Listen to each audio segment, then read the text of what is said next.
Hey everybody, this is T.A. McCann, founder and CEO of Gist. I'm here to tell you a little bit more about how I'm using Gist to get the most out of my network. Today I'm going to show you how I use tags to create unique groups so I can learn more about specific subsets of my network, and then some powerful stuff so I can share that value with other people. So first of all, I want to show you how you can tag an entity. Everything in Gist can be tagged with different kinds of fields. So this is Brad Feld, one of our investors. And I've gone through and I've added a bunch of tags here, both in terms of the fact that he's a VC, the fact that he likes running, and the fact that he's an investor in our company. It's easy for you to do free form tags. You can add tags here, and you could add multiple tags by just separating them with commas. And it in fact brings up previously used tags here so that you can get a consistent sort of tagging structure across your overall entities. Once I've got different things tagged, whether you're thinking about prospects, customers, or otherwise, you can start to look at the dashboard in a tag-based view. So I've selected all of my content sources for the last 7 days, and I've used the tag VCs here to get just a subset of my network. So I can start my day, if I were in the fundraising mode, with finding out what's going on across all different VC companies as well as specific VCs across all those different content sources. So I can be up to date on what key VCs are talking about and how my overall network is speaking about venture capital. You can also start to see different things on a list page. So here's a list of my contacts.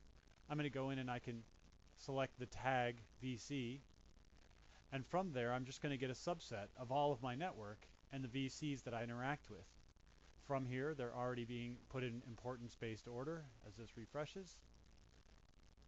And I'll be able to check when I last talked to each one of those particular VCs.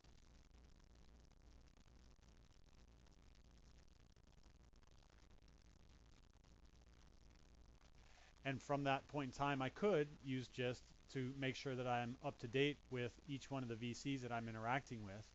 Here you can see I've talked to Steve Hall recently, but it's been a while since I talked to Adam Altman.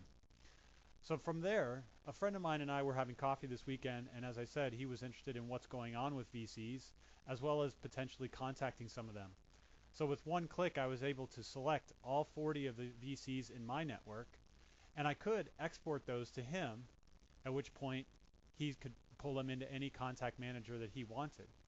Or, at which point it's going to send me an email with an attachment, and then I can send that on to him by exporting it. Or, easily enough, I can actually just share it to him via Gist. And from that point, he can pull in all of not only their contact information, but all their super rich profiles that I've already built in Gist, learning about their contact information and their real-time content updates so that he can more efficiently learn about them before reaching out. And obviously, if he wants an introduction, I'm happy to do that with him as well. So there's some power features that'll help you use tags, groups, and sharing to make more use out of your network and then extend that to your key business partners. I hope you find that useful. Keep using Gist.